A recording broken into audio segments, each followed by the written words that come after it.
Our class is going to be recorded, sharing with you whiteboard. And in today's class, we will take figures of speech. कई लोगों का ये request था कि figures of speech को लेकर के हम बात करें या हम उसको बताएं. तो है तो कई figures of speech in many figures of speech you are already you know about them.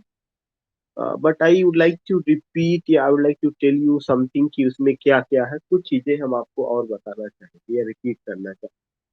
तो जिन फिगर्स ऑफ स्पीच को हम लेकर के बात करेंगे उनमें से जो traditionally you all are familiar की सिमिली है, मेटाफर है, all this things you find वो सब अपनी जगह है. That will be there. वो सब रहेगा but except simile, metaphor and hyperbole, exaggeration means जो और भी सिमिलीज वगैरह हैं उन सबको भी हम कवर करेंगे, जो एक तरह से ट्रेडिशनल नहीं है या उस तरह की चीजें रही हैं. So what I want to say कि सबसे पहले तो हम जो है जो शुरू करते हैं that is figures of speech. Figures of speech.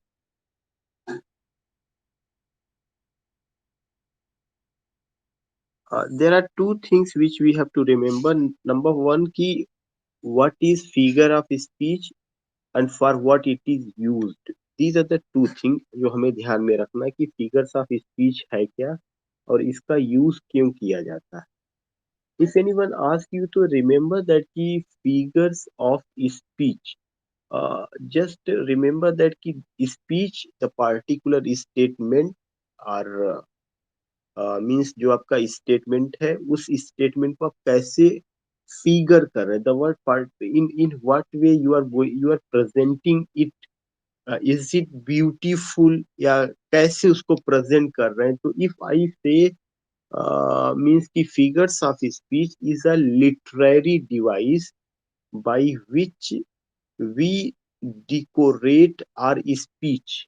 Figures of speech is a literary device. If anyone asks you what is figures of speech, it's a literary device. I would like to say it's a literary device. Literary, literary device to decorate, to decorate speech. To decorate our language. जो भी हम भाषा use करते हैं या what speech what statement we pass we give उसको थोड़ा सा और हम बेहतर ढंग से सजा करके बताते हैं. तो फिगर्स ऑफ स्पीच ये चीज होता है. एंड रिमेम्बर दैट कि जो फिगर्स ऑफ स्पीच है अगर हम उसको ये कहें कि it's a literary device to decorate our language या to make our language more effective, to make our language more effective and impressive. तो इसके पीछे जो एक ऑब्जेक्टिव होता है कि फिगर ऑफ स्पीच का यूज क्यों किया जाता है. To make our language more effective and impressive. Effective and impressive. IMPRESSIVE. So you will come to know कि जो फिगर्स ऑफ स्पीच है यह एक लिटरेरी डिवाइस है जो यूज की जाती है भाषा को सजाने के लिए. जो भी हम भाषा यूज करते हैं, जो भी हम कहते हैं, you will come to know कि it's a literary device to decorate our language. Second point की इसका जो ऑब्जेक्टिव है वह क्या हो सकता है कि to make our language more effective and impressive. अगर हम डेली लाइफ में देखें तो डेली लाइफ में भी the people often use figures of speech when we communicate with anyone, when we exchange our views, when we express our thought. You will come to know that people often exchange their views, people communicate with each other और जब वो communicate करते हैं तो वो कहीं न कहीं फिगर्स ऑफ स्पीच का यूज़ करते हैं और कभी-कभार बहुत सिंपल वे में भी बातें किया जाता है। But in our daily life specially जो नॉर्मल वे में इफ एनीवन से कि how are you, we say कि oh no I am fine, so there is no figure of speech. But if anyone say कि no, कि how are you, if I say कि yeah I am fine, and yeah I as fine, if he compares himself कि मैं ठीक हूँ लेकिन मैं इतना ठीक हूँ जितना कि ये चीज है, या if you say कि I am meek and just mild like a dove, like a dove. If you use, when you just takes the help of another object, yeah, when you want to compare whatever you want to say and so many other things you take, then it means that what you want to say, what you want to communicate, you want to make it more effective and impressive. When you want to make it more effective and impressive, then you use that device that is known as figures of speech. For example, you can just say, if I say ki today you are today you are much tired, you say yes, yes I'm tired, and yesterday I came back with with weary way. Yesterday I came back with weary way. तो if you से कि कल मैं थके हुए रास्ते से वापस आया, तो थके हुए रास्ते से जब आप इस तरह की बात बोलेंगे, एक तो सिंपल सा तरीका है कि I am much tired, you can just say, but you से कि yesterday I was on tour. I had gone to Allahabad and came back to Kanpur. But when I came back to Kanpur, I came back to weary way. Then if you use this particular thing, it means that कि you want to tell that person कि मैं थके हुए रास्ते से वापस आया, तो you need very well कि जो रास्ता है that is a non living thing, रास्ता can't be tired at all. It means that you want to say कि I am much tired. तो एक तरीका तो है मैं बहुत थका हुआ हूँ, और उसी बात को बताने का दूसरा तरीका है कि मैं थके हुए रास्ते से वापस आया. So how you are going to change your language, the particular thing which you want to say, which you want to share, which you want to communicate, exchanging of thought, especially when you conversate with each other, then you just say.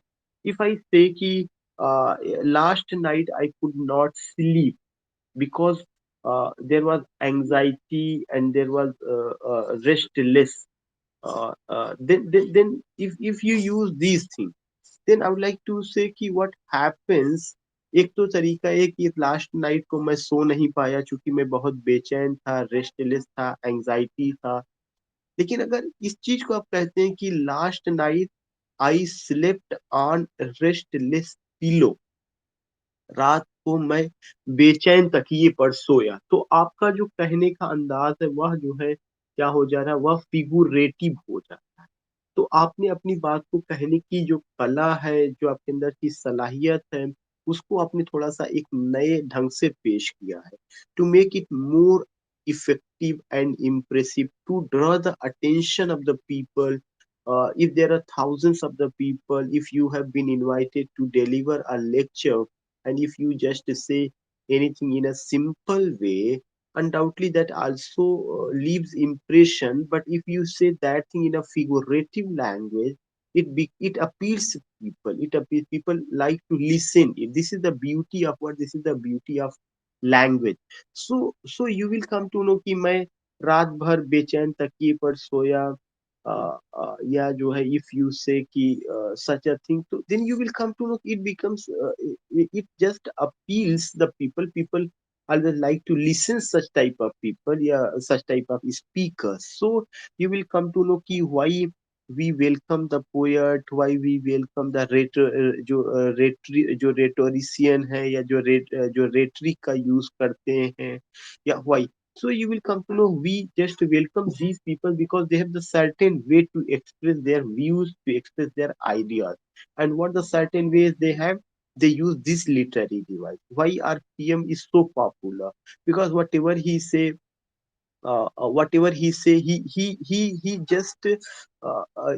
just communicates with people using these devices. Whatever he say, he communicates. Whenever he communicates with people, you would like to say he just uh, in simple and lucid language that's very effective and impressive, but highly figurative also. That thing, oh, he uses these devices. So you will come to know. So I think now you are in position to understand what, now you are in position to understand कि figures of speech है क्या और उसका objective क्या होता है। अब जहां तक हम बात करते हैं कि उसके टाइप्स को लेकर के, तो there are so many types of figures of speech. I will take one by one. Let me take first, what, let me take first metonymy. सबसे पहले मैं थोड़ा सा उनको लूंगा जो अ, ज्यादा वो है, बाकी ऑलरेडी आप जान रहे हैं। तो first I would like to take what, first I would like to take metonymy. Metonymy, जो मिटोनिमी है, यह एक तरह का फिगर्स ऑफ स्पीच है। इसका मतलब होता है, it means literary substitution of name. So it means literary substitution of name. It means literary substitution of name. Remember that this particular thing is very important. When you say कि it means literary substitution of name, you will come to know here. I would like to highlight it, literary substitution of name. बस इतना आपको ध्यान में रखना है कि if anyone ask you what is metonymy, metonymy is a type of figure of speech in which we find what, in which we find substitution of name. जहां पर एक नाम की जगह या एक ऑब्जेक्ट की जगह उसके नाम को बदल करके दूसरा ऑब्जेक्ट उस नाम से उसी नाम से, या सॉरी दूसरे नाम से यूज किया जाता है, और वह सिंबॉलिकल फॉर्म में वह वहां पे प्रेजेंट करता है।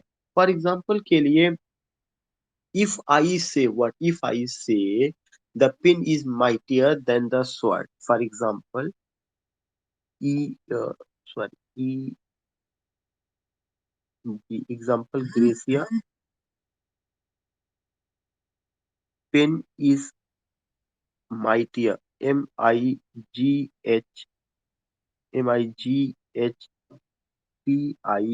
Pen is mightier than sword. You will come to know pen is mightier. Tier, pen is mightier than sword. So what do you find here? Already I told you कि substitution of name. And how do you find substitution? You find here the substitution, this particular pen and this particular sword. इसमें यही कहा गया कि जो pen है वह स्वर्ण से ज्यादा शक्तिशाली होती है। तो पेन स्वर्ण से ज्यादा शक्तिशाली होती है, यह एक सिंबॉलिक स्टेटमेंट है। We know it very well कि देयर आर मेनी इंस्टीट्यूशन जहाँ पे हो सकता है कि पेन स्वord से ज्यादा शक्तिशाली हो, but if you talk in the battle field, तो बैटल फील्ड में जो है आपको स्वord ही भारी पड़ेगा। But there are many institution, educational institution, in court, even in our especially journalism, especially journalism, you will come to know कि pen is mightier than the sword। वहां पे ज्यादा ये सब चीजें। तो अब अगर हम यहाँ पे बात करते हैं पेन, तो पेन जो है यूज कौन करता है? पेन जो पढ़ा लिखा समाज होगा वो यूज करता है। इसका मतलब ये हुआ कि जो इंटेलेक्चुअल्स हैं, जो पढ़े लिखे समाज के लोग हैं, या यहाँ पे कहा जाए कि अगर हम यहाँ पे वर्ड यूज करना चाहे पोएट की सिंपल वे में या ट्रेडिशनल वे में, इट वाज टोल्ड कि इसकी जगह पे आप जो वर्ड यूज कर सकते हो वो क्या कर सकते हैं? पोएट। की poet is mightier than soldier. Word you कौन यूज करता है? सोल्जर यूज करता है। तो यहाँ पे जो है क्या हुआ? सब्स्टिट्यूशन ऑफ नेम आया। सब्स्टिट्यूशन ऑफ नेम कैसे आया? पेन की जगह आपने दूसरी चीज का यूज किया, स्वॉर्ड की जगह आप जो है किसका यूज कर रहे हैं? स्वॉर्ड की जगह आप सोल्जर का। तो इफ आई से कि सब्स्टिट्यूशन कैसे हो रहा है, तो सब्स्टिट्यूशन पेन की जगह किसका यूज किया जा सकता है? पोएट का यूज किया जा सकता है। स्वॉर्ड की जगह किसका यूज किया जा सकता है? सोल्जर का किया जा सकता है। So in this way you will come to know कि इस तरह की फिगर ऑफ स्पीच को क्या कहा जाता है, इस तरह की फिगर ऑफ स्पीच को मिटोनिमी।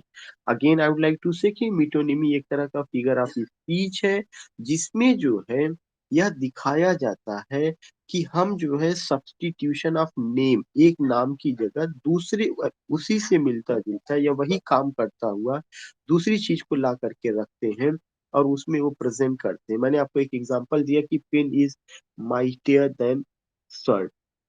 Second important point, if I say कि second example, if I say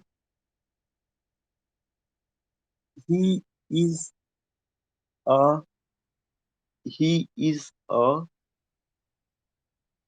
good or he is a good or he is a good or।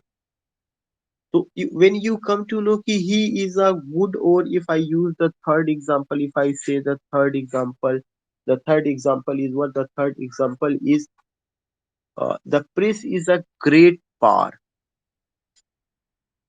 The press is a great power। Now I have given you this example। I just want to know कि where do you find metonymy? आपको metonymy यहाँ पे कहाँ मिला? Where do you find metonymy here? The press is a great power. He is a good or।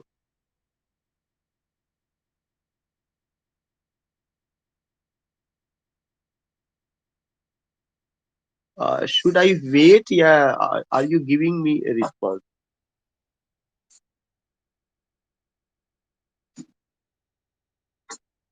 Yes, exactly. If I use the word the press, he is a good or, these words, the press और ये दो चीजें हैं। When you से कि ही is a good और, तो this particular जो गुड गुड और है, it refers to what? He is a good seller. He is a good seller, वह एक अच्छा नाविक है। जो प्रेस है यह इंडिकेट क्या करता है कि वह एक जो है किसको इंडिकेट करता है? The press is a great power. It means press का मतलब यहाँ पे किससे हो जाएगा? प्रेस यहाँ पे जो इंडिकेट करेगा दैट इज जर्नलिस्ट। जो भी जर्नलिस्ट होते हैं उसी से उसकी जगह the when you use the word कि the press is a great part, it means that you are talking about the journalist की जो जर्नलिस्ट होते हैं या जो मीडिया पर्सन है, they have great part. One important point which you have to remember. Second thing I want to tell you, when you use the word or, it means that ये पतवार होता है। लेकिन ये पतवार किसके लिए यहाँ पे refer? He is a good pilot, he is a good seller. If you use the this particular word, तो ये उसी से एसोसिएटेड है या उसी को इंडिकेट करता है। जैसे मैंने बताया था, पेन किससे एसोसिएटेड था? Pen was associated with the intellectual, the people of intellectual class who have read, who have learned scholars और all these things। तो वहां पे ये यूज किया गया कि ठीक है, पेन पोएट के लिए कह दिया गया।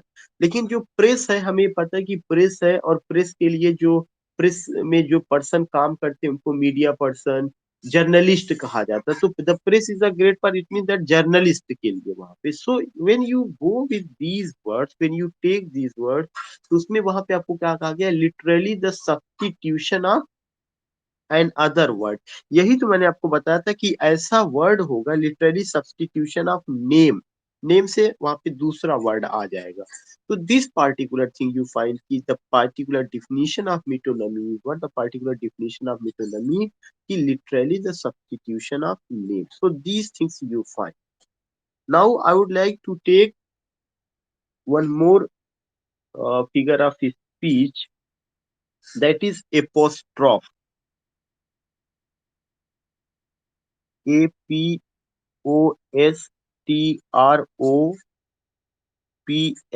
apostrophe। You will come to know कि this is a figure of speech। जो apostrophe है It's a figure of speech in which what? In which there is a direct address to a person absent or dead. पहला तो इसका definition क्या होता है? It's a figure of speech in which we find direct address of a person, direct address of a person who is absent or dead.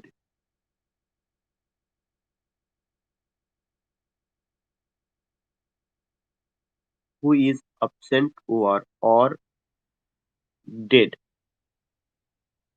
Yes, sometimes there is another thing that is what ki or an inanimate object or an inanimate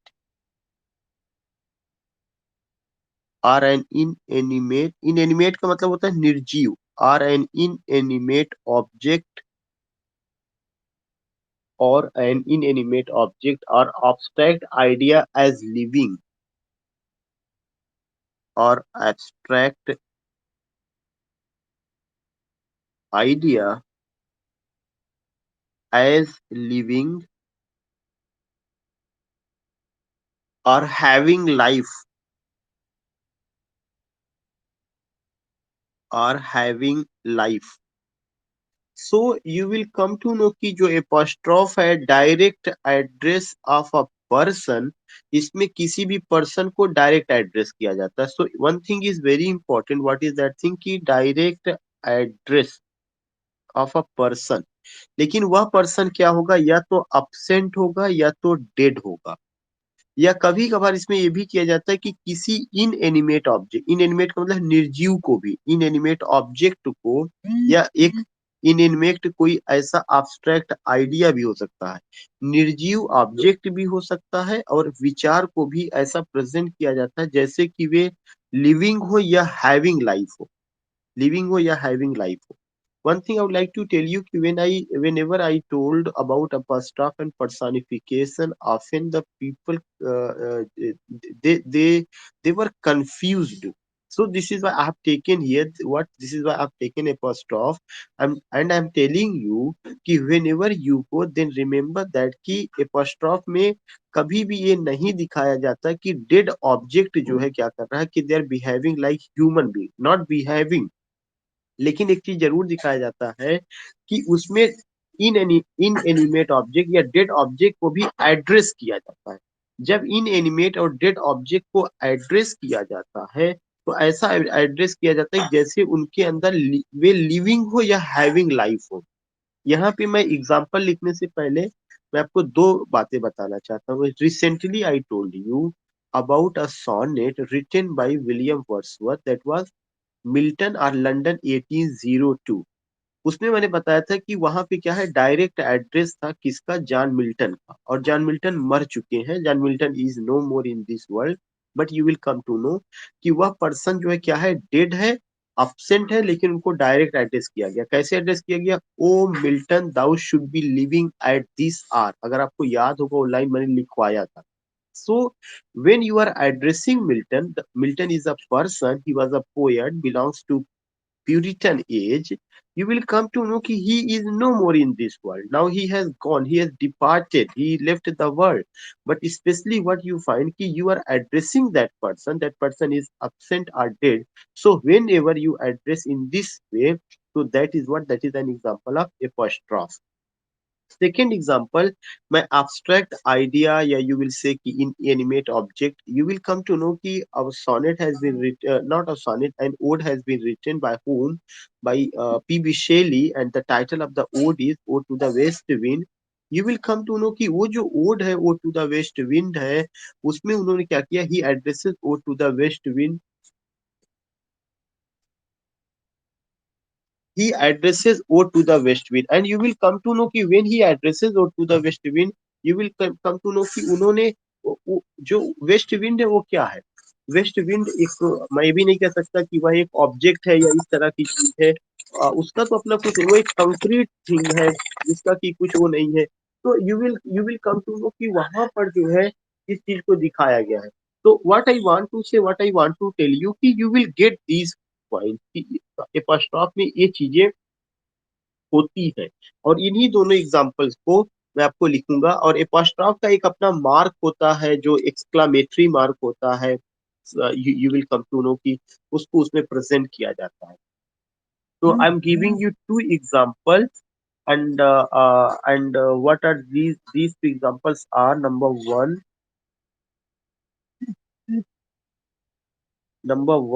you will come to know कि एक तो सबसे पहला जो example है जो अभी Milton का मैंने दिया था, that is a Milton, thou should be living at this hour. Milton. Milton, this is the mark. Milton, thou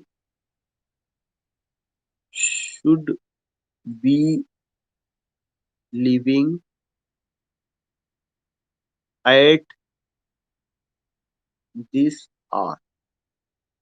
you will come to know यहाँ पे आपको क्या, यहाँ पे जो एड्रेस किया गया, किसको एड्रेस किया गया, मिल्टन को एड्रेस किया गया। Milton is a person and he is no more in this world. Milton एक पर्सन है जो यहाँ पर अब नहीं है। तो मिल्टन को ये कहा गया कि वक्त को तुम्हारी जरूरत है, या इस एज में आपको होना चाहिए था। तो here is what Milton thou should be living at this hour. This is a very important point जो आपको ध्यान में रखना कि कैसे जो है एक पर्सन को एड्रेस किया जा रहा है हु इज डेड या हु इज एब्सेंट। दूसरा मैंने एग्जांपल आपको मैं दे रहा हूँ, दैट इज व्हाट कि that is a second example. And the second example west wind से मैंने लिया है। O wild west wind, O wild west wind, O wild west wind, now breath of autumn's being, now breath of, now breath of autumn's being.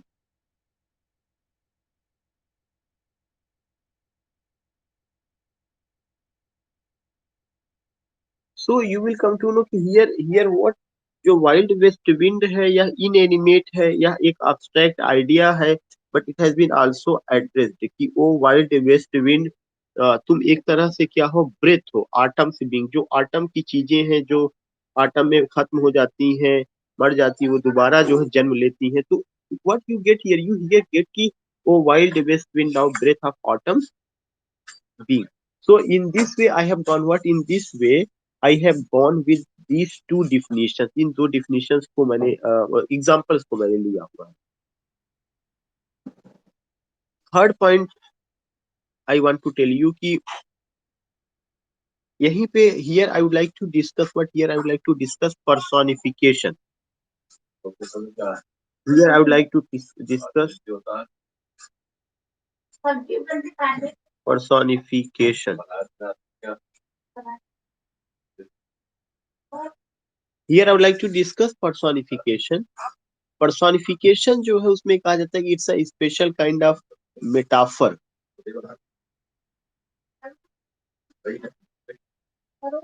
a special kind of metaphor, a special kind of metaphor। उसमें उन्होंने बताया कि यह जो है होता क्या है, यह एक स्पेशल काइंड ऑफ मेटाफर होता है, और जिसमें इन एनिमेट ऑब्जेक्ट्स या abstract आइडियाज को ऐसा प्रेजेंट किया जाता है कि they are living human beings, they are persons या बिहेव लाइक ह्यूमन बीइंग्स। तो a special kind of metaphor, number one point, by which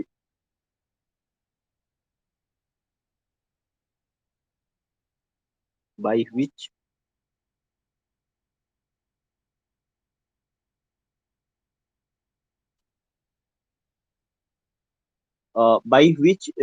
inanimate objects, inanimate objects and abstract ideas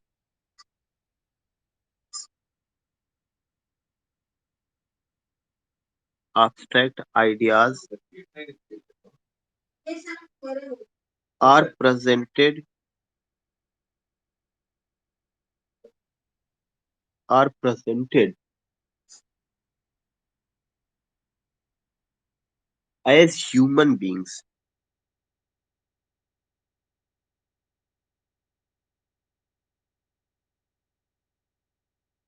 BEI.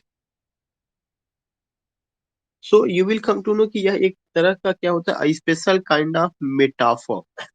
This is a special kind of metaphor by which inanimate object, जिसमें inanimate object को, जो भी निर्जीव चीज, इसमें ऐसा नहीं person नहीं होगा बल्कि क्या होगा, inanimate object होगा.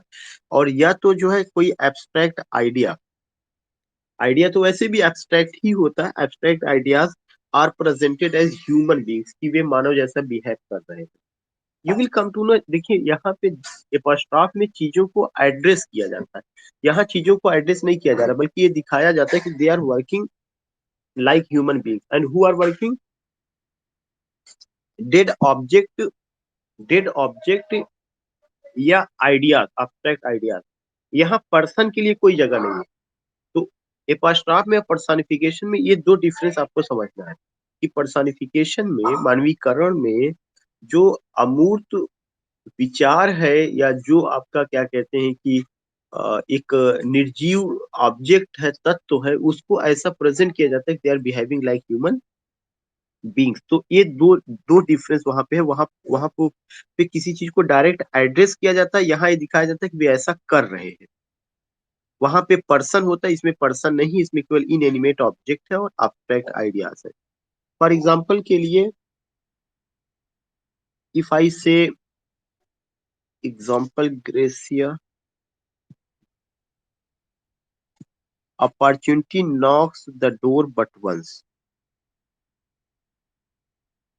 Opportunity knocks, KNOCKS, knocks the door but once. दूसरा example, the second example is death lays his icy hands on kings. Death lays his icy hands on kings. You will come to know कि दो चीजें यहाँ पे है. एक तो opportunity knocks the door, मौका जो है एक ही बार दरवाजा खटखटाती है. तो सवाल ये उठता है कि दरवाजा मौका कैसे, मौका क्या कोई जो है लिविंग ऑब्जेक्ट है जो दरवाजा खटखटाएगा? लेकिन मैंने बताया उसमें उस चीज को ऐसा प्रेजेंट किया जाता है कि वह जैसा लगता है कि जीवित इंसान है और वह जीवित इंसान जैसा काम करता है. तो जो अपॉर्चुनिटी है, यह एक एब्स्ट्रैक्ट आइडिया है, लेकिन इस एब्स्ट्रैक्ट आइडिया को ऐसा प्रेजेंट किया गया कि opportunity knocks the door but once, एक चीज. दूसरा चीज जो डेथ है, यह भी क्या है, एब्स्ट्रैक्ट आइडिया है. मौत ने अपना बर्फीला हाथ राजा के ऊपर रखा, तो मौत को एक पर्सन जैसा प्रेजेंट कर दिया गया कि death lays his icy hands on king. तो पर्सोनिफिकेशन या मानवीकरण की ये सबसे बड़ी चीज होती है कि उसमें डेड inanimate objects या abstract ideas are presented as human beings. They are behaving like human beings. वे मानव जैसा बिहेव करते हैं. Such thing you find here.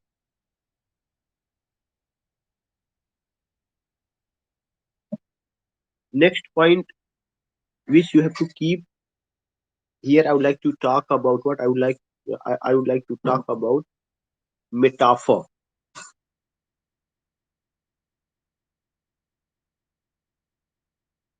METAPHOR, metaphor. When you talk about metaphor, इसका बहुत सिंपल सा डिफिनेशन आपको ध्यान में रखना है कि it is an implied simile. It is an implied simile. जो मेटाफर है, यह इम्प्लाइड सिमिली है, यह सिमिली का एक रूप है. बस इसमें एक चीज ये होता है कि सिमिली में दो चीजों को समान दिखाया जाता है और मेटाफर में दो चीजों को एक मान लिया जाता है. इन हिंदी दैट इज रूपक अलंकार. तो if I go with this definition कि मेटाफर जो है सिमली का एक रूप है, और इसमें क्या किया जाता है कि टू थिंग्स को या टू ऑब्जेक्ट को, बल्कि उसमें तुलना नहीं की जाती, बल्कि ऐसा लगता है कि दोनों ऑब्जेक्ट को एक ही मान लिया गया कि वे समान नहीं है, बल्कि उनका वही महत्व है, वे एक जैसा काम कर रहे हैं। तो उसके लिए एक छोटा सा डिफिनेशन है, it is an implied simile. बाकी other things you will come to know कि अदर ढंग से भी डिफिनेशन को दिया जाता है कि two two objects are presented in similar way, उनका अपना एक जैसा दिखा दिया जाता है, एक रूप दिखा दिया जाता है। This is you will come to know, but that is another thing. This particular definition, that is the literary definition, you have to remember कि metaphor is an implied simile. For example,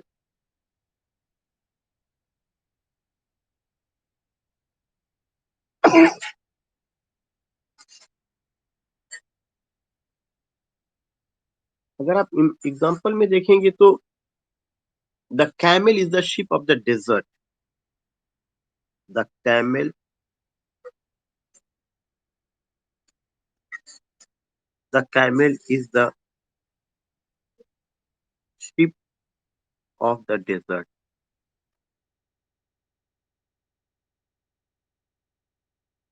so you will come to know, ये जो definition है the camel is the ship of the desert, यहाँ पे दो चीज दिखाया गया। एक तो ये चीज दिखाया गया कि कैमल, दूसरा आपको दिखाया गया शिप, दो ऑब्जेक्ट है, लेकिन दोनों ऑब्जेक्ट को ये बताया गया कि एक ही काम है, उनका एक ही इंपॉर्टेंस। ये नहीं कहा गया कि the camel is like the ship, it has not been said, बल्कि what is the work of ship, the same work of camel we find in desert. So you will come to know कि metaphor में दो object तो present किए जाएंगे, लेकिन दोनों object को एक मान लिया जाता है, उनको एक जैसा दिखाया जाता है। तो दिस इज द थिंग जो हमें ध्यान में रखना है। And except it so many examples you will come to know, metaphor का तो हजारों हजार एग्जांपल आप देखेंगे। एक वहां पे है, it is an ever fixed mark. तो ये जो ट्रू लव उनका सोनेट है, let me not to the marriage of two minds में, it is an ever fixed mark and other thing you will come to know. तो इस तरह के बहुत सारे एग्जांपल्स देखेंगे। Simile metaphor most probably you will come to know in the sonnet of William Shakespeare and उनका जो poem है जॉन डन का। तो I have given you only one example, बहुत सारे example you will come to know. If you want to write the second example you can write here, थोड़ा सा जगह है। It is an ever fixed mark.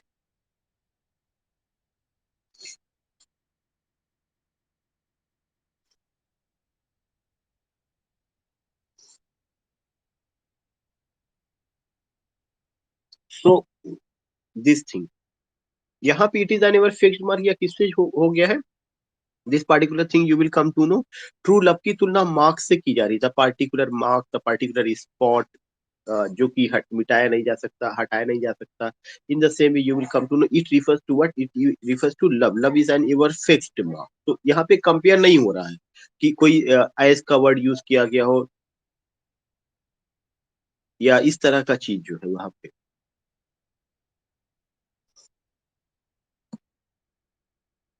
Second thing, the next thing I would like to take simile, SIMILE, simile. जो simile है उसका भी वही same चीज है कि definite expression of likeness between two different objects और पर्सन। इसका जो डिफिनीशन है कि दो असमान चीजों को समान दिखाने की कोशिश की जाती है। तो what here you find definition में, definite expression, definite expression of likeness,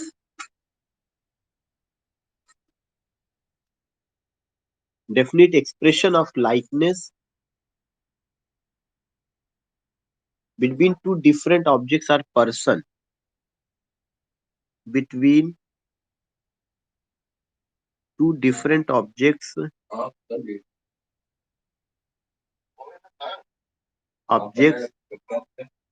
Between two different objects or persons.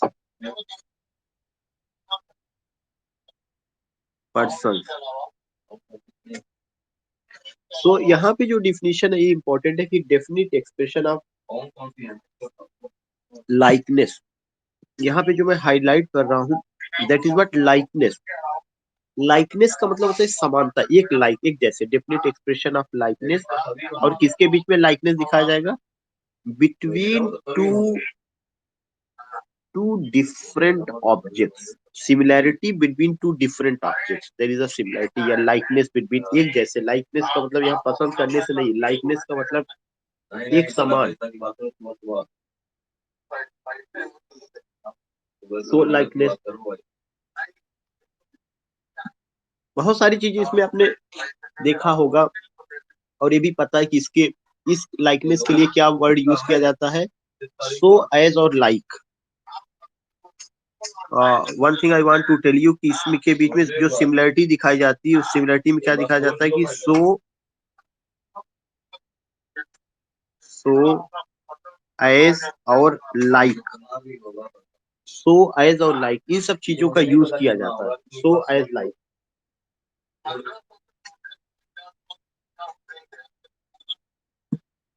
सो का, एज का, लाइक का, इसका यूज किया जाता है सिमिलरिटी दिखाने के लिए।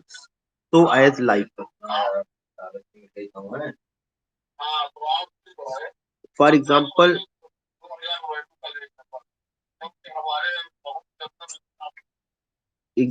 Gratia, the girl sang like a nightingale. The girl sang like a nightingale. Nightingale. Nightingale. दूसरा,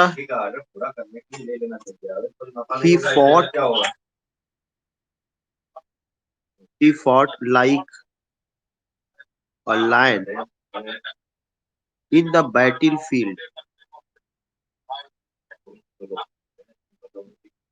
In the battlefield. He fought like a lion in the battlefield. So जो कंपैरिजन करने के जो शब्द रहे हैं, like, the girl sang like. If I use the third definition, true love is like a polar star. Polar. Polar star. True love is like a polar star. So you will come to know, यहाँ पर भी ये चीज आप पा रहे हैं। True love is like a polar star.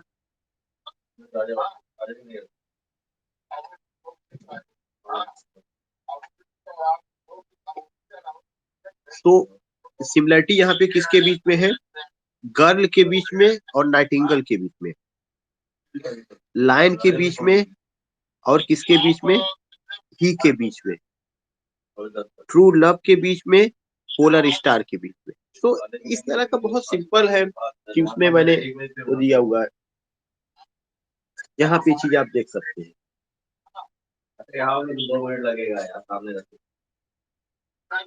So you will come to know कि इसमें ये चीजें रही हैं या इन चीजों को हम पाते हैं। इसके बाद जो है, जिस फिगर ऑफ स्पीच को हम लेंगे that is the scenic Dawki. 5 बजे से लेके 1:15 तक नहाना बस। 1:15 तक नहाना, बाकी में नहा जाए, बाकी में वो नमाज पढ़ने जाएंगे। So other thing which I will take, what other thing which I will take, that is what, that is scenic docking.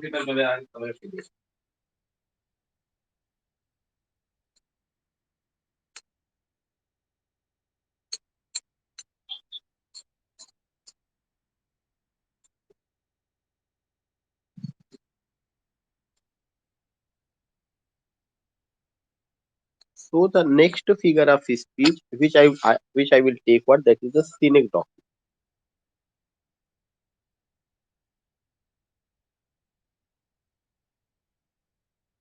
SYNECDOCHE.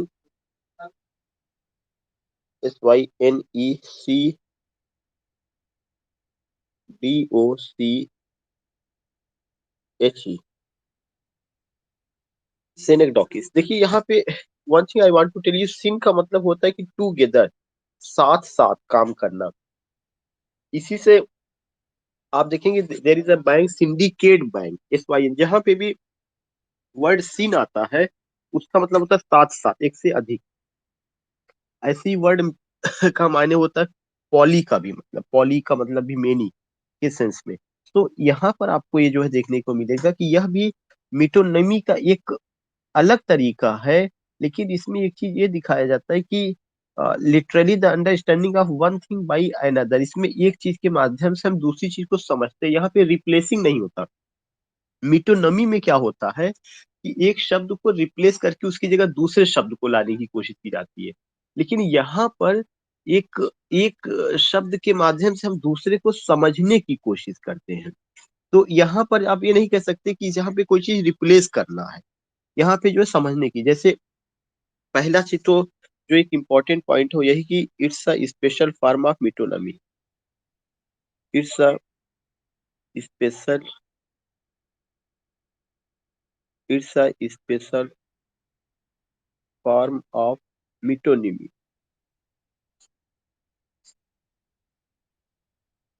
It's a special form of metonymy, यह जो है मिटोनिमी का एक स्पेशल फॉर्म होता है, नंबर वन पॉइंट। दूसरा चीज, it means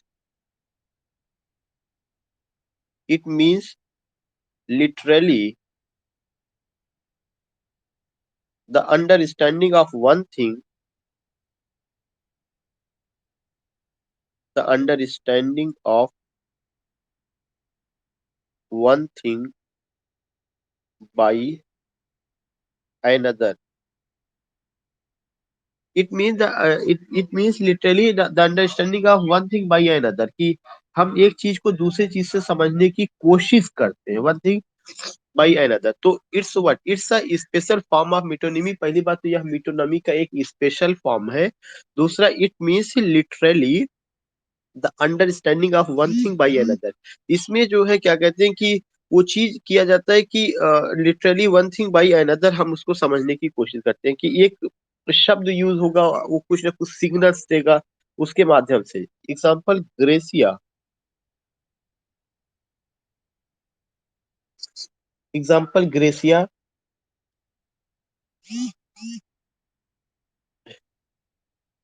you will come to know. एक जो एग्जाम्पल है जिसमें हम इसको समझ सकते हैं कि every king is not a Solomon.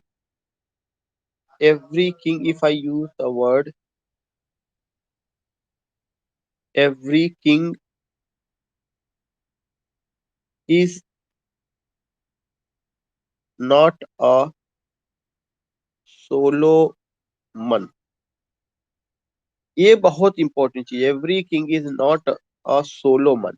So you will come to know, एक डिफिनेशन मैंने ये दिया है। दूसरा, Kalidas is Shakespeare of India, कई बार पूछा जा चुका है। Kalidas is Shakespeare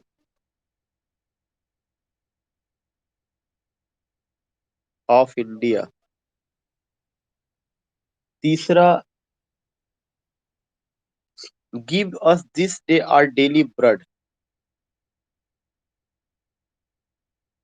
give us this day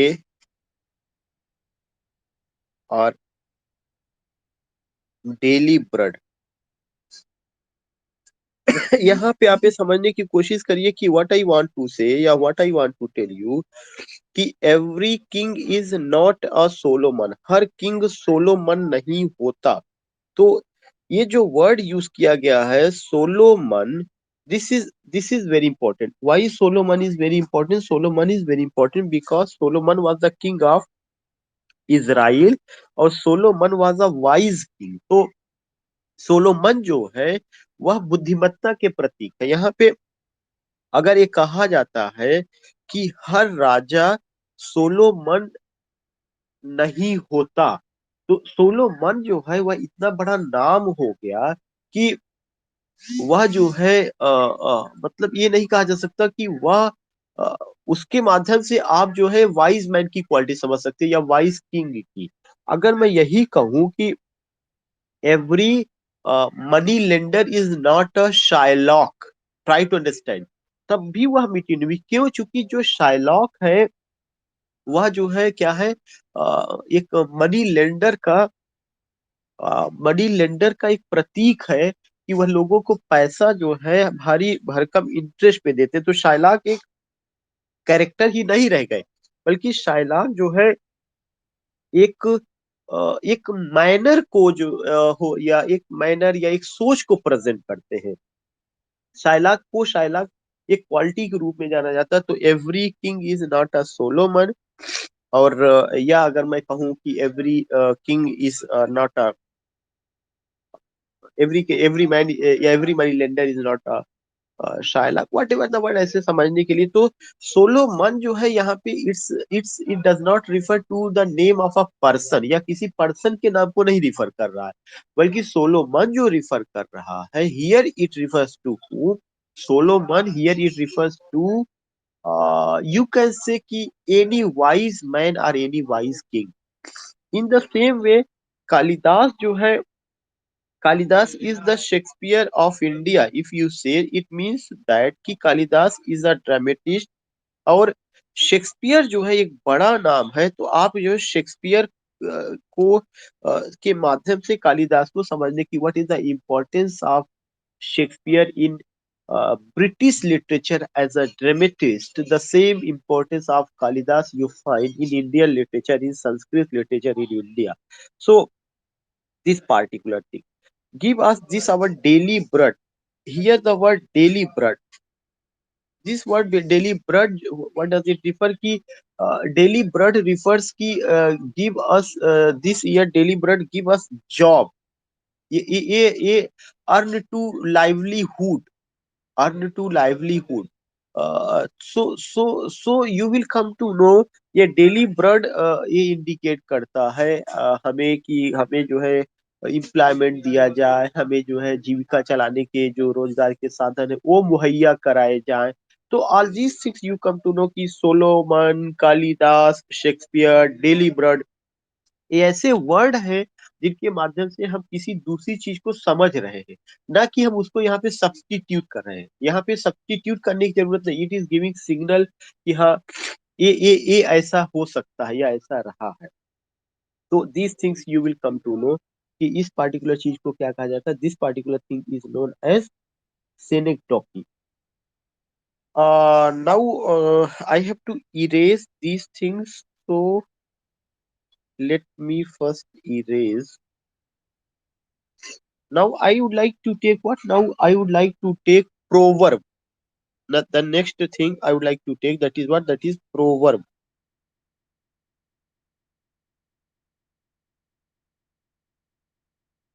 Uh, I could not ask. I didn't ask you कि are you getting my voice? सारी चीजें clear हो रही हैं?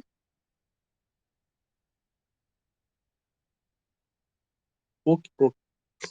So you will come to know there is another figure of speech, proverb. This proverb, if I say कि it is a piece of traditional wisdom, इसके बारे में जो डिफिनीशन दिया जाता है, it is a piece of traditional traditional wisdom, it is a piece of traditional wisdom expressed in a terse and often figurative way, expressed in a expressed in a terse and often figurative way,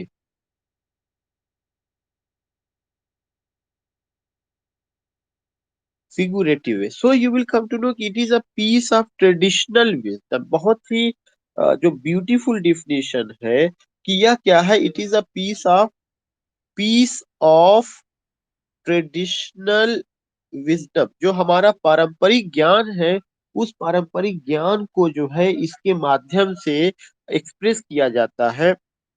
पारंपरिक ज्ञान का यह एक piece है, expressed in अ टर्स, लेकिन उसको जब express किया जाता है तो टर्स इनडायरेक्ट वे में एंड ऑफन फिगुरेटिव वे, ज्यादातर उसको फिगुरेटिव वे में प्रेजेंट किया जाता है। तो it's a very beautiful definition कि it is a piece of traditional wisdom expressed in a terms and often in figurative way, जिसका कि बहुत ज्यादा मीनिंग निकलता है, बहुत कुछ उसमें, और ऐसा लगता भी है कि उसमें पारंपरिक ज्ञान का, जो हमारे पूर्वजों ने, हमारे फोरफादर्स ने जो एक्सपीरियंस उनको था, जो उन्होंने एक्सपीरियंस उनको प्राप्त था, उस पूरे एक्सपीरियंस को उन्होंने एक छोटे से स्टेटमेंट में दे दिया है।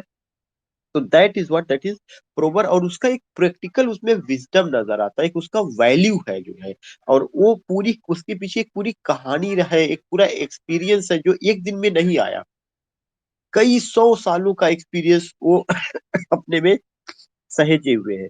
सो वहां पे ये चीज आता है। तो example gratia you will come to know, जो एग्जाम्पल है उसमें से एक ये है कि strike while the iron is hot, strike while the iron is hot, strike while the iron is hot. हमें तभी स्ट्राइक करना चाहिए, किसी पर हमला तभी करना चाहिए जब लोहा गर्म हो। मतलब अगर लोहे को आपको तोड़ना है, मोड़ना है, एक नया रूप देना है, तो जब वो गर्म होगा तभी तो पीट करके, पाट करके उसको एक नया रूप दिया जाता है। तो this particular thing is also applicable in our practical life, and you will come to know, it is said that कि when you want to attack anyone, जो आपका एनिमी है, हु यू डोंट लाइक, या if you want to defeat anyone, तो मौके को देख करके, यहाँ पे ये ज्ञान इंडिकेट करता है कि मौके को देख करके हमें क्या करना चाहिए, हमें अटैक करना चाहिए, strike while the iron is hot. Second example I would like to give you, still waters run deep, still water, still water run deep, जो शांत पानी है वह गहरा होता है। तो ऐसा नहीं कि अगर कहीं पे कोई शांत है तो उसमें नहीं, शांत पानी ज्यादा खतरनाक होता है। ये एक सिंबॉलिक डिफिनेशन, इसमें एक चीज है कि जो जैसे अपने यहाँ और भी कहा जाता है कि जिन पेड़ों में फल लगे होते हैं उनमें बहुत ज्यादा सौम्यता होती है और वो झुक जाते हैं। तो दैट थिंग, वो एक्सपीरियंस है, that is going to be expressed in different way. There is another example, face is, face is not the index of the heart,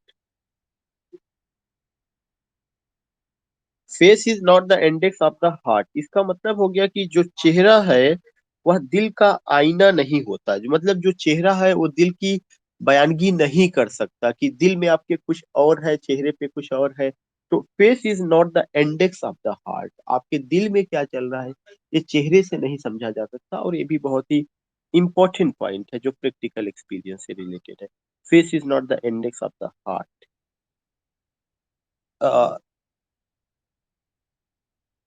all that glitter is not gold, all that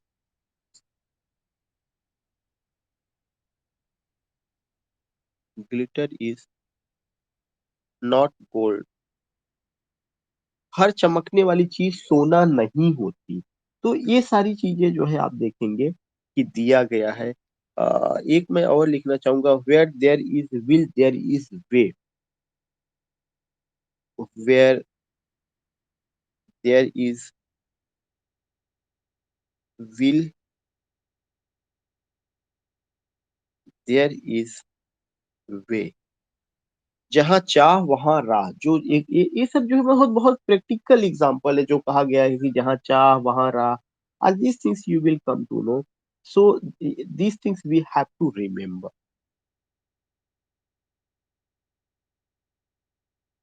Next figure of speech I would like to take, that is what, that is alliteration, जो literary term का भी हिस्सा है figure of speech में भी हम उसको जोड़ दे रहे हैं यहीं पर। एलिट्रेशन, RATION, कई बार पूछा जा चुका है एग्जामिनेशन में। एक छोटी सी डिफिनीशन बस आपको लर्न करना है। एलिट्रेशन का मतलब कि repetition of a speech sound in a sequence of nearby words, REPETI,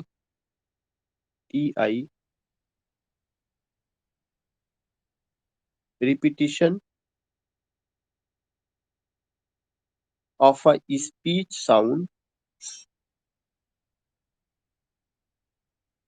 in a sequence of nearby words, in a sequence.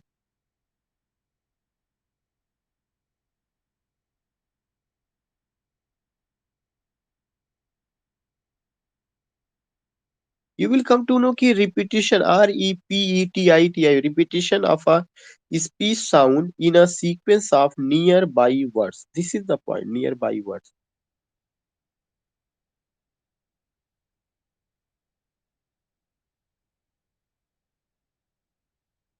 So alliteration में क्या होता है? In alliteration you find what? Repetition. किसका repetition? Speech sound का।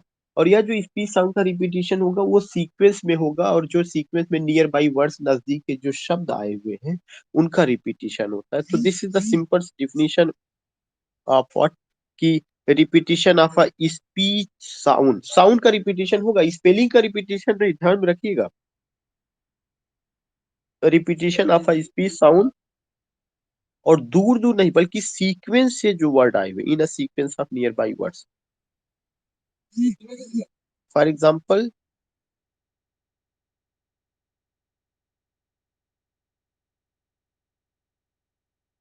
For example,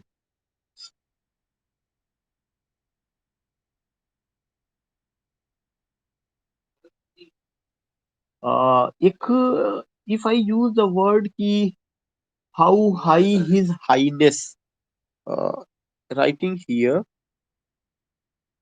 how high his highness, HIGHNESS, I just want to know कि आपको यहाँ पे do you find the repetition of any letter?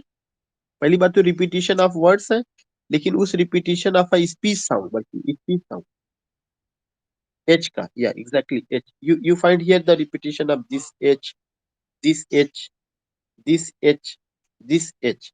So how high his highness. So here you don't find the repetition of what? The repetition of spelling. वो जो कुछ भी होगा किस पे होगा? स्पीच साउंड पर। Repetition of a speech sound, किसमें speech sound? In a sequence of nearby word. तो here is the repetition of how high his highness. Second example, I just want to tell you that is fallen, fallen, fallen, FALLEN, fallen, fallen, fallen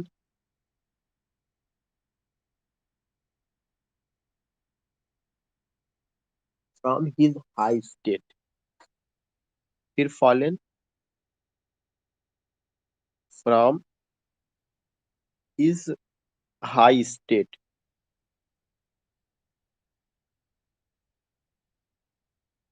अपने ऊंचे ऊंचे state से वह गिरा, तो उसका मतलब ये हुआ कि फॉलन, फॉलन, फॉलन, जिस ये चीजें इंडिकेट क्या कर रहा है कि एक तो फॉलन वर्ड का रिपीटिशन, तो अनडाउटली वही वर्ड अगर बार बार रिपीट किया गया तो इसका मतलब क्या हुआ कि इसमें repetition same speech sound in a sequence of nearby word, this, this, this, this, और फिर दोबारा F.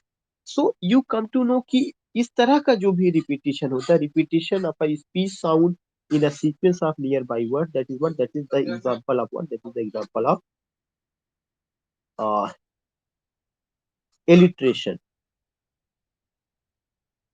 There is another example ki begot by butcher and by bishop bred. You will come to know यहाँ पर भी B का repetition है, इसको भी मैं लिख दे रहा हूँ। begot by Butcher, begot by Butcher, and by Bishop Brud.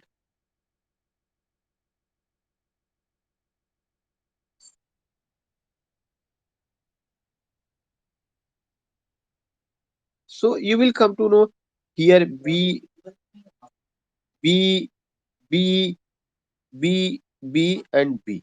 This is the repetition. So you will come to know this is another example which I gave you.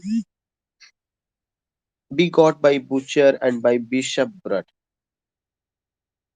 इसी से ही मिलता जुलता एक और है, लेकिन वहां पे already you know that is the ओनोमेटोपी.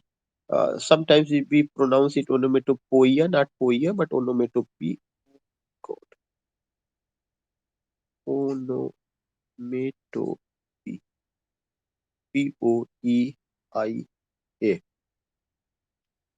ओनोमेटोपी जो फिगर ऑफ स्पीच है, इस फिगर ऑफ स्पीच की ये ब्यूटी होती है, ये खासियत होती है कि इसमें कुछ ऐसे साउंड ओरिएंटेड वर्ड्स आते हैं.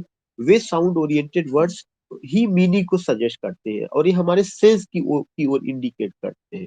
जैसे एक इसका डिफिनीशन है कि it is the sound suggest, it is the sound suggest, SUGGE. It is the sound suggest the sense of meaning. SENSE, the sense of meaning. MEANING. यह एक ऐसा, इट इज द साउंड, यह एक ऐसा sound है suggest the sense of meaning, जो sense of meaning को suggest करता है. It is the sound suggest the sense of meaning. So यहाँ पे पूरा का पूरा डिफिनीशन में ही सारी बातें. It is the sound suggest, sound oriented word आएगा, साउंड, और उसी साउंड से ही मीनिंग निकलेगी. और यह जो है मीनिंग किधर कैसे समझ में आएगा, हमारे सेंस को समझ में आएगा. तो it is the sound suggest the sense of meaning. If I से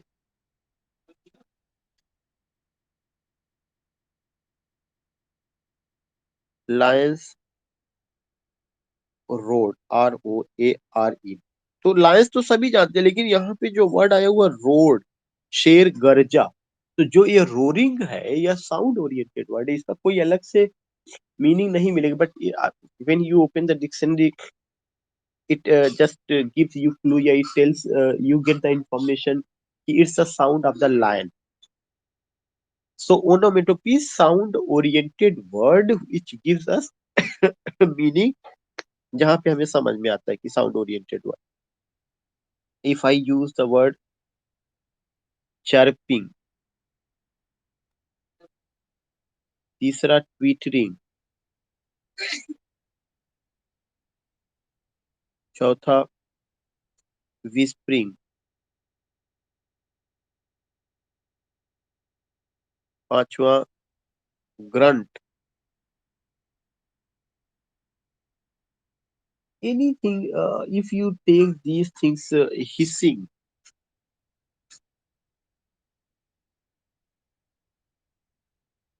crying.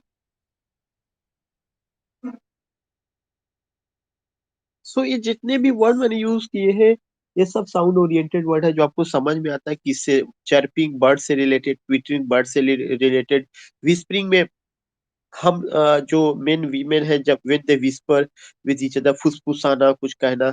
ग्रंट भी साउंड है जो पिग का है. उसके बाद हिसिंग साउंड है स्नेक का है. क्राइंग आप जानते हैं. तो all this things you find कि नथिंग एल्स, कोई बहुत बड़ा चीज नहीं है, उसके बारे में आप वाकिफ हैं. Now I would like to take one more figure of speech, that is the oxymoron.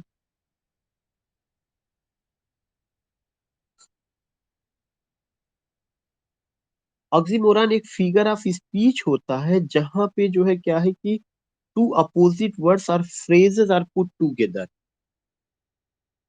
Oxymoron नहीं कहना, oxymoron. Two opposite words, two opposite words or phrases are put together in it, or phrases are put together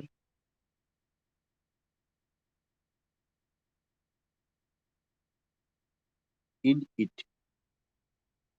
you will come to know कि oxymoron एक ऐसा figure of speech है जिसमें दो opposite words का खेल होगा। टू अपोजिट वर्ड्स को साथ साथ रखा जाता है पूरी चीज को बताने के लिए। ये ऑक्सीमोरन की खासियत होती है। Two opposite words, opposite statement नहीं होगा। अपोजिट स्टेटमेंट एंटीथीसिस पे होता है। Here you find what, here you find opposite word. So this is oxymoron. If I use the word life is, if I use the word life is bitter sweet.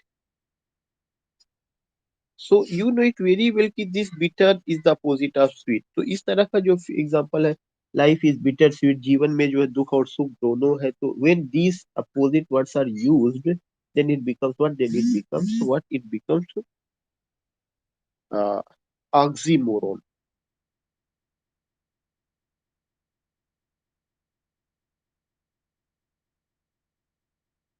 Next, if I take another thing that is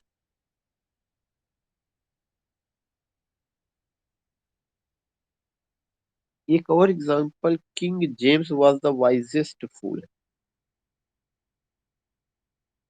king James was the wisest fool. You will come to know wisest of fool. Wise माने बुद्धिमान भी होता और fool माने मूर्ख। King James was the wisest fool. तो ये चीज जो इंडिकेट करता है या क्या इंडिकेट कर रहा है कि अपोजिट वर्ड्स का यूज करके यहाँ पे बात कही जा रही है। तो इस तरह के फिगर्स ऑफ स्पीच को हम किसमें रखते हैं? इसमें रखते हैं।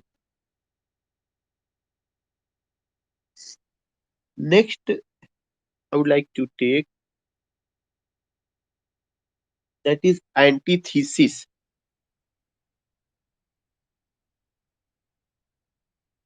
Antithesis. THESIS. Antithesis. Antithesis, anti का मतलब ही अपोजिट होता है, थीसिस मानी स्टेटमेंट। एक ऐसा फिगर ऑफ स्पीच जिसमें दो अपोजिट स्टेटमेंट दिए जाएंगे, ना कि दो अपोजिट वर्ड्स होंगे। Two opposite statements, two opposite statements,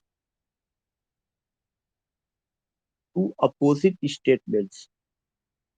So in this figure of speech, you find what? Two opposite statements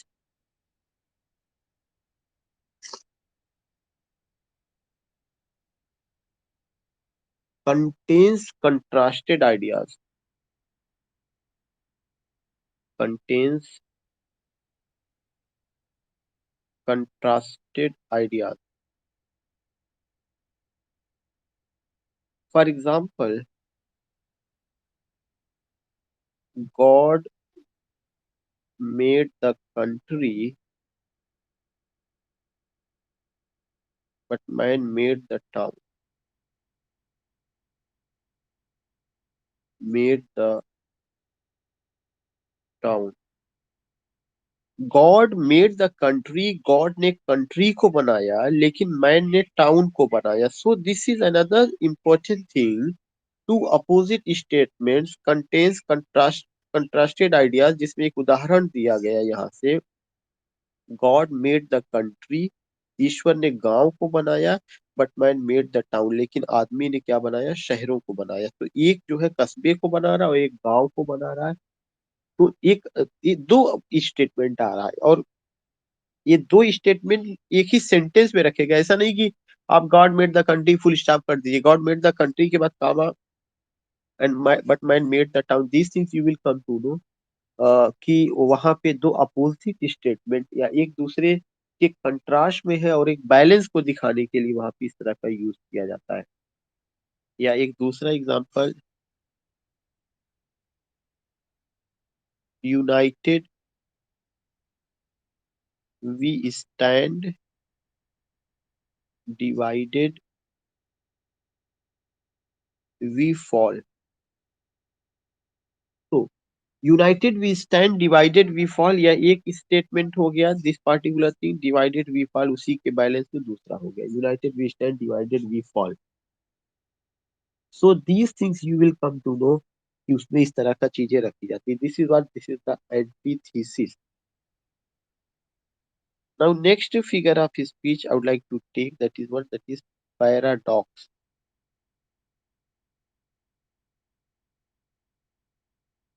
paradox जो है, दिस पार्टिकुलर पैराडॉक्स में एक फिगर ऑफ स्पीच है जिसमें अपरेंट कॉन्ट्रडिक्शन होता है। पैराडॉक्स में अपरेंट कॉन्ट्रडिक्शन, स्पष्ट विरोधाभास नजर आता है एक स्टेटमेंट देकर, apparent contradiction, contradiction.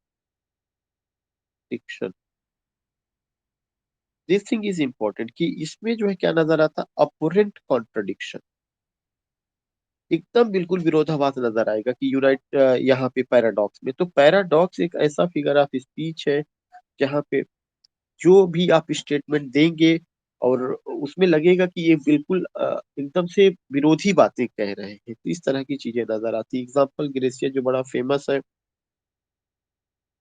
Child is the father of man, child is the father of man. इस तरह की चीजें जो है आप देखेंगे कि बिल्कुल जो है स्पष्ट कॉन्ट्रडिक्शन नजर आता है, child is the father of man. So these things you find, these things you get, there are some words जो है जो यहाँ पे मैं बता देना चाहता हूँ, जो फिगर ऑफ स्पीच का तो मैं नहीं कहूंगा कि वो हिस्सा है या उस तरह की चीजें जो है, but there are some words जो मैं यहाँ डिस्कस करना चाहूंगा। उनमें से एक वर्ड है एपिग्राम।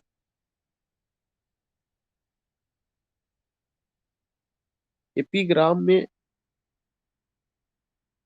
शार्ट और पिथी, PITHY, शार्ट और पिथी स्टेटमेंट।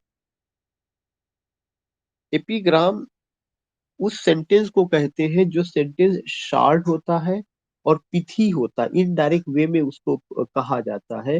हिंदी में इसी चीज को क्या कहा जाता है, सूक्ति परक वाक्य, short and pithy statement and epigram. Epigram is a short and pithy statement या इनडायरेक्ट वे ऑफ सेइंग।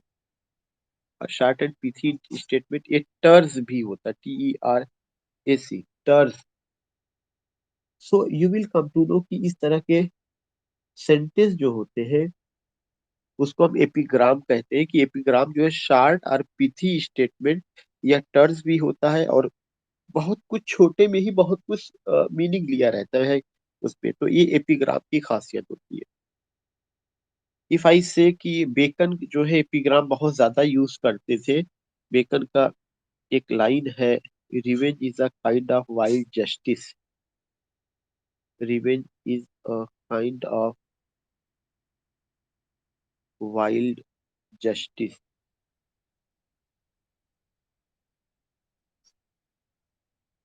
दूसरा, studies serve for delight, for delight,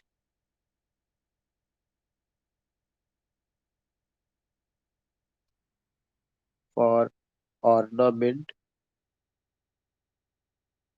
meant, and for ability.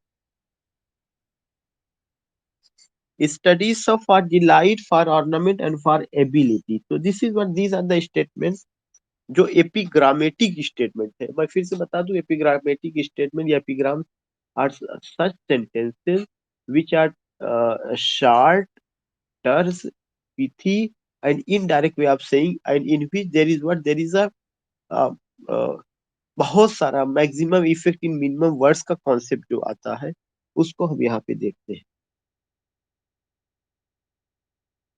This is the epigram. Next word I would like to take irony. Irony भी जो होता है, या एक ऐसा statement होता है जिसमें टू मीनिंग्स निकलता है. टू मीनिंग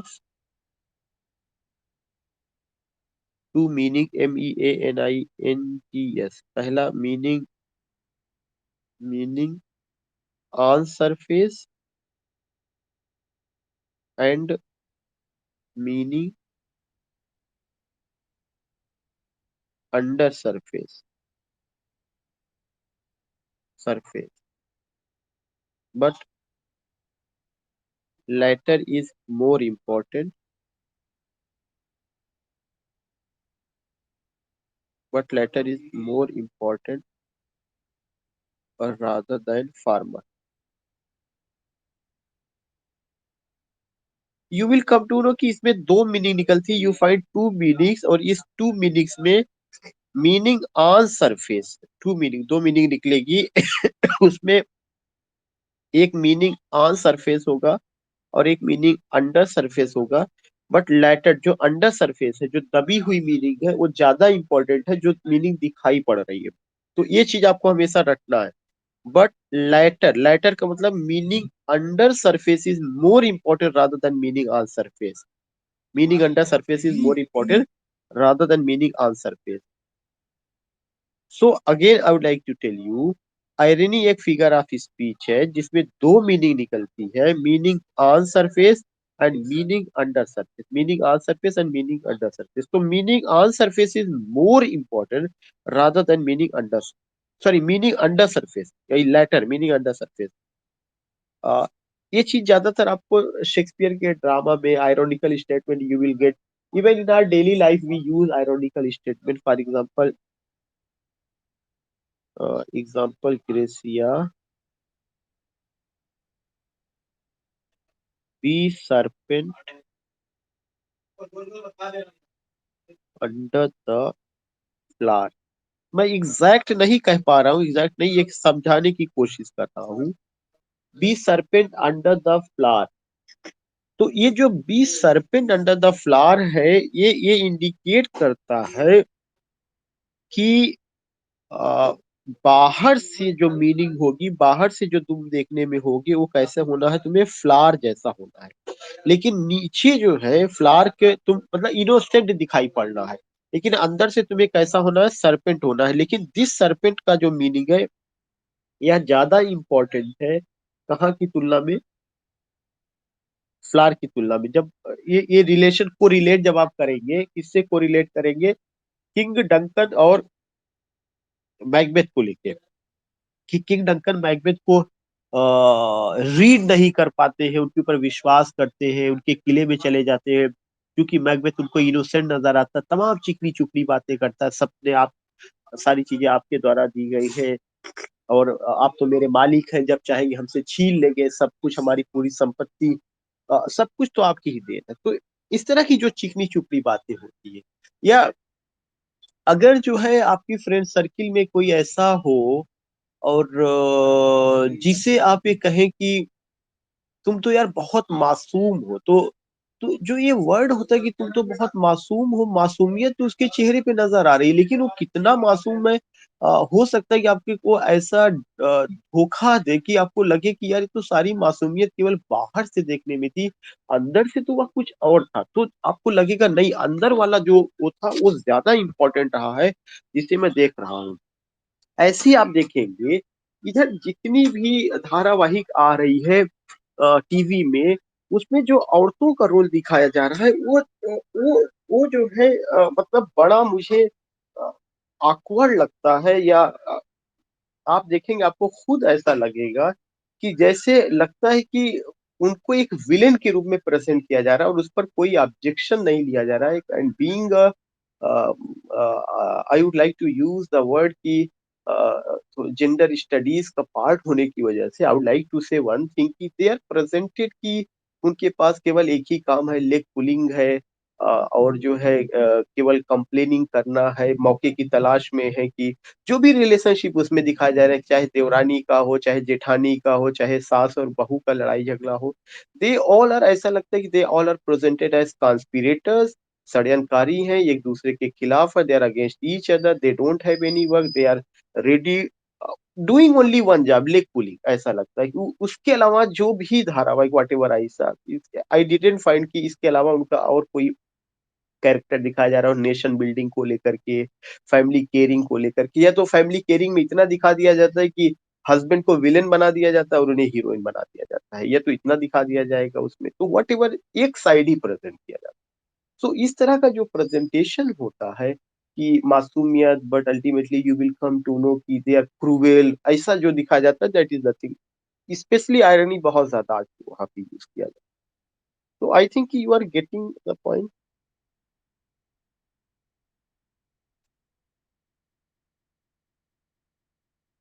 अच्छा, दूसरा चीज की एक दो वर्ड और मैं लूंगा, जस्ट आई नो कि what is the time by your word. Okay okay, I I think that you all are getting late, मुझे भी जो है देर हो रही है तुमको, but I will take only, क्योंकि नहीं तो दूसरे क्लास में दो टॉपिक रह जाएगा विद इन 1 मिनट, वो एक मिनट से ज्यादा नहीं। देर इज अनदर थिंग, एक वर्ड है जिसको मैं यहाँ डिस्कस करना चाहूंगा, एलिग्री।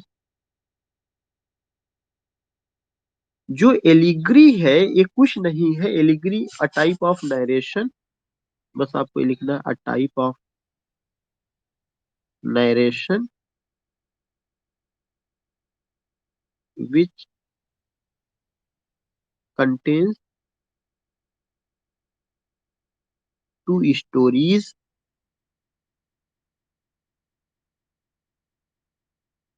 टू स्टोरीज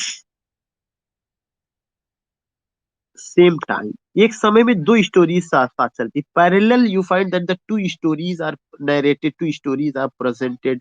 तो जो एलिग्री है यह एक लॉन्ग स्टोरी होती है जिसमें दो स्टोरीज चलती है, और या आप इसे कह सकते हैं कि it's a long long story with a secondary meaning, a type of narration. यह एक नरेशन होता है, नरेशन मतलब कहानी, इसमें कहानी बताई जाती है, और उस कहानी में दो तरह की स्टोरीज एक साथ उसी के सब का चलती है, which contest two stories same time, same time, और और आप करके लिख सकते हैं कि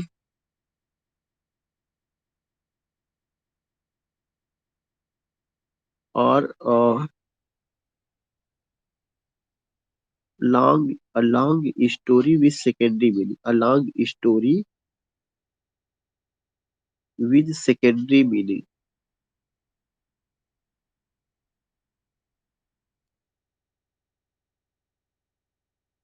with secondary meaning. One thing I would like to tell you कि आपने पढ़ा है साला मैंडेची टॉफेल, वो भी उसमें भी दो कहानी, एक चार्ल्स सेकंड की चलती है, एक किंग डेविड की चलती है, तो वो भी किसका एग्जाम्पल है, आपका एलिग्री का एग्जाम्पल है। ऐसे बिब्लिकल एलिग्री है, पॉलिटिकल एलिग्री होता है, अगर पॉलिटिक्स सब्जेक्ट मैटर ले लिया जाता है, बाइबल का सब्जेक्ट मैटर बिब्लिकल एलिग्री, और भी तमाम तरह की। तो एलिगरी, बस आपको ये समझना है कि एलिगरी एक कहानी होती है जिसकी एक सेकेंडरी मीनिंग होती है। उसी चीज को मैंने लिखवाया कि एलिगरी एक कहानी होती है जिसमें दो पैरेलल स्टोरी चलती है, वही जो सेकेंडरी मीनिंग है, वही वही सेकेंडरी मीनिंग की दूसरी स्टोरी लेकर के वो चलती है। अब साला मैं निची टॉपिक थोड़ा सा मैंने आपको बताया था। बस वन मोर वर्ड, फेबल। इसका आपको बस डिफिनीशन इतना लिखना है कि फेबल जो होता है, a story related to animal. Fable जो होता है यह एक स्टोरी होती है जो एनिमल से रिलेटेड होती है, behaves like human being, behaves like human beings, और उसमें ये दिखाया जाता है कि वे ह्यूमन बींग्स जैसा बिहेव करते हैं। बहुत सारा आपने पढ़ा है the mountain and the squirrel, कि कैसे दोनों में संवाद होता है। जॉर्ज ऑरवेल का एनिमल फार्म आपने पढ़ा है, जॉर्ज रैमजे टॉम रैमजे जिसमें the ant and the grasshopper की बात की गई है। तो ये कोई बहुत बड़ी चीज नहीं है कि एक कहानी जिसमें एनिमल मैन जैसा बिहेव करता है, या लोमड़ी वाला कि अंगूर खट्टे हैं, all this things you find. तो just erasing it because you are getting late, I myself too. तो last point I will take, that is the parable. PARABLE, parable. Parable में ये कहा जाता है कि यह एक ऐसा जो है स्टोरी होता है जो earthly story with heavenly meaning. Parable earthly story with heavenly meaning.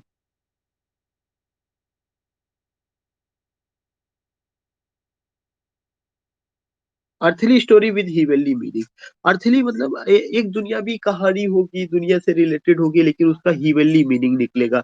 मैंने अपने हर लेक्चर में जब भी इसको मैंने बताया, मैंने महात्मा गौतम बुद्धा जी का एग्जाम्पल दिया, और मैंने हमेशा ये कहा कि एक बुढ़िया आती है, वो कहती है मेरा बेटा मर गया है, उसे जिंदा कर दो। तो कहते हैं कि तुम अपने पड़ोस में कोई भी ऐसे घर से एक मुट्ठी राख लेकर के आओ जिसके यहाँ कोई मौत ना हुई हो। वो बुढ़िया जाती है, हर जगह दरवाजा खटखटाती है, तो पता चलता है कि हर घर में कोई ना कोई मौत हुई है। उसके बाद वो गौतम बुद्धा जी के पास आती है और कहती है कि मुझे ऐसा कोई घर नहीं मिला जहाँ कोई मौत ना, जहाँ पे कोई ना मरा हो। तो गौतम बुद्धा वही कहते हैं कि तो आप समझिए कि हर आदमी को उसका बेटा बेटी, उसका पति, उसका माँ बाप प्यारा होता है। अगर मैं ऐसे ही किसी को जिंदा करने लगूंगा तो हर आदमी की ये चाहत होगी कि मैं उनके बच्चे को जिंदा कर दूं। हर आदमी को मोहब्बत होती है। तो जो जिंदगी और मौत है वो मेरे हाथ में नहीं है, वह जो है गॉड के हाथ में। मैं ईश्वर के द्वारा भेजा गया एक देवदूत हूँ, उसके संदेश को दुनिया में फैलाता हूँ।